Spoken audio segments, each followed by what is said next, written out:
Hey guys, I've been seeing a lot of you post videos lately about, different experiences you've had and kind of just like lessons that the whole team could learn from. So I thought it would be really helpful for me to make a video kind of my experience over this past weekend. I went to Florida for a competition camp for the company that trains me for my competitions.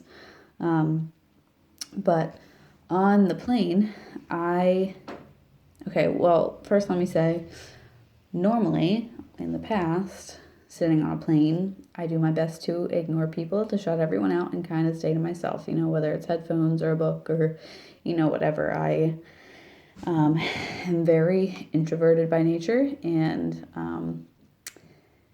talking to someone, kind of, saying the first thing or whatever is really, like someone I don't know, is really, really out of my comfort zone.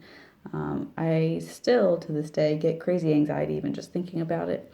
Um, but I decided to go out of my comfort zone because I've been doing Advocare for 2 years, and while 2015 was definitely way better than 2014 for me, there were still a lot of things that I told myself I was going to do in 2015 and didn't because I was too scared.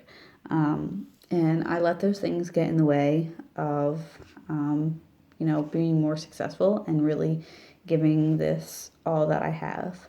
Um, and this year, things have just become more real for me, and I'm done messing around.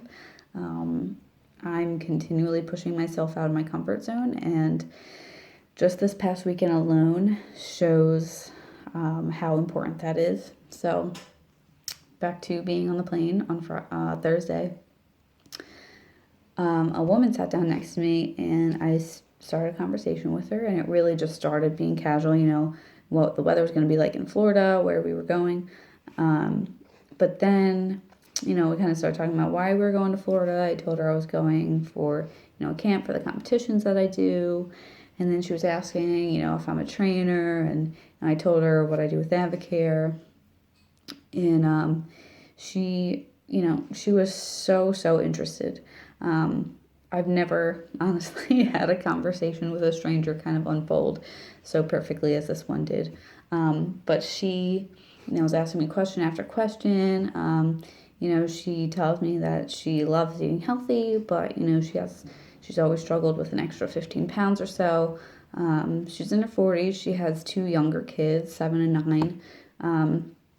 And as we're talking and talking about, the health aspect of it, she tells me that she was going to Florida for work.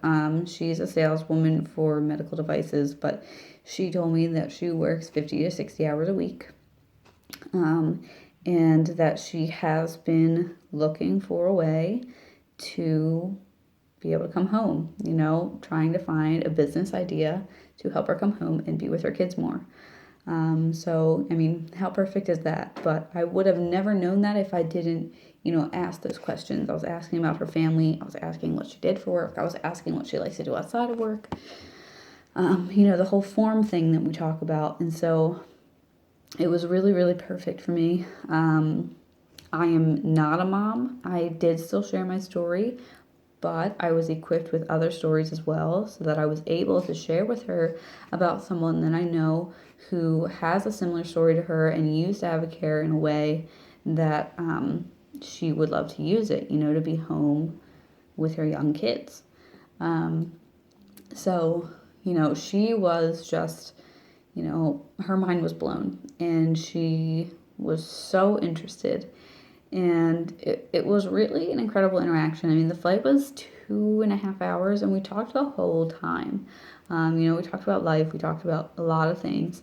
And, in the past, in the few times that I have had conversations with strangers, it's like I give them a spark, I give them my card, and pretty much never hear from them. So this time I gave her a spark and my card, but I also asked for her number, and she gladly gave it to me. And I was so scared to ask her for her number, but I knew, especially with how busy she was, that if I didn't get her contact information, I probably wouldn't hear from her again. And this conversation was too important for me to never touch base with this woman again.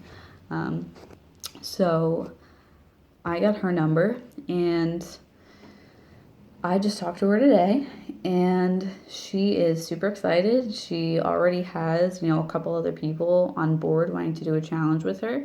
Um, and and I'm working on getting her on the phone with someone who has a similar story with her as well. Bringing that success system in. That's another point I want to make. After doing this for 2 years, I know what I'm talking about when it comes to the challenge and, working with people's budgets. So I don't have to get people on the phone anymore to, explain that. So instead, I'm using that third party credibility just as, instead of bringing her on the phone with someone to tell her about the challenge or the business. I did that part, and then I'm going to get her on the phone with someone who has a similar story to her to just really bring that part of it in to kind of show her that this works for all different kinds of people. And that what she's looking for is very possible, and many people have achieved it before. Um, so, I'm going to be meeting her in a couple weeks actually because she travels a lot for work. So, for the next 2 weeks, she's unavailable, but I'm going to be meeting with her and her mother in law and possibly some other people in her family. Um, so this could potentially be really, really huge. And like I said, if I had resorted back to what I've always done in the past, to just shut people out on the plane, I would have never met this woman. I would have never had this opportunity. And on top of that, while I was at this competition camp, bombshell camp over the weekend, um, it was a very tiring weekend. There was a lot of workouts, a lot of seminars. It was really awesome, but it was really tiring. And I had to do a lot of calls over this weekend too. I had people to check in with who were on their challenge. We needed to talk about maintenance, and I had other people who needed to do three-way calls, and I did those calls. I had other people who wanted to talk about the business, and I got on the phone with them. So I was constantly going the whole weekend. I really didn't sleep that much. And I was exhausted, but I kept going.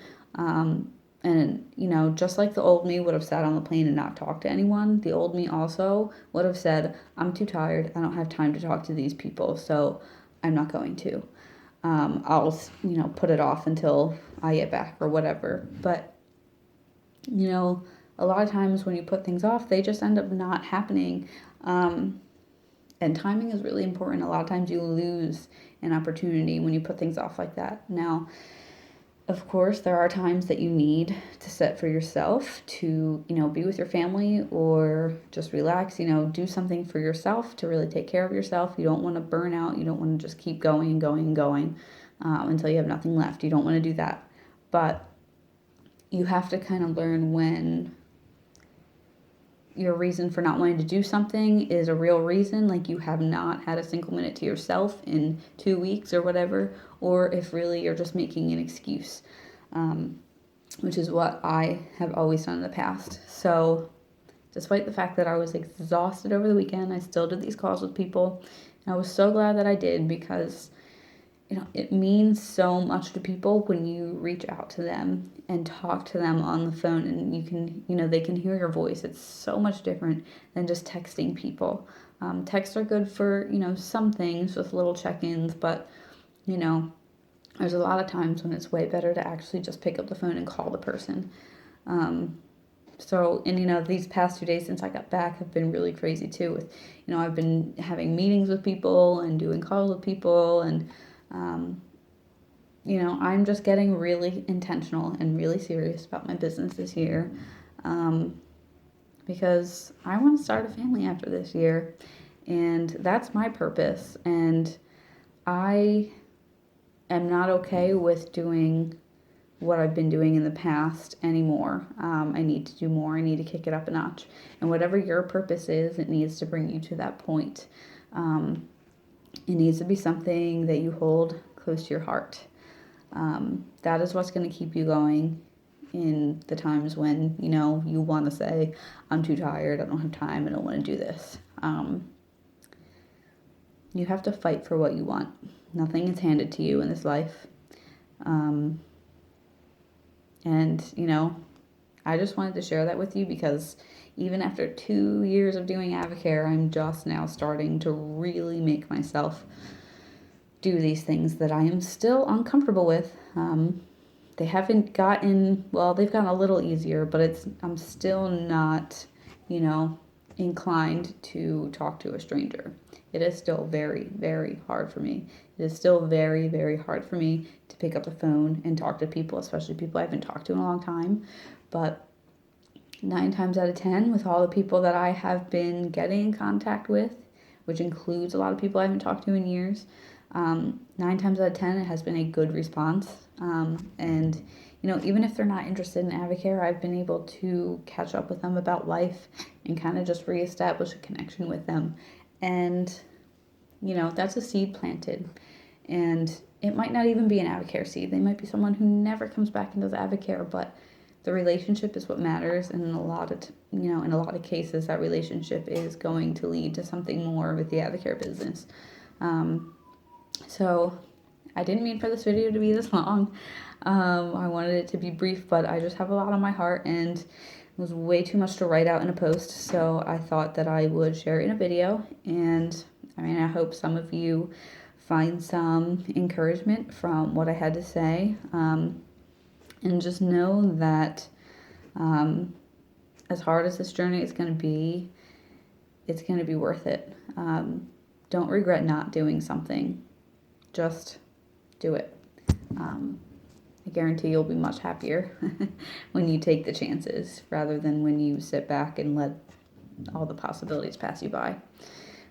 So with that being said, that's what I have for you today. Go Rocket Champions.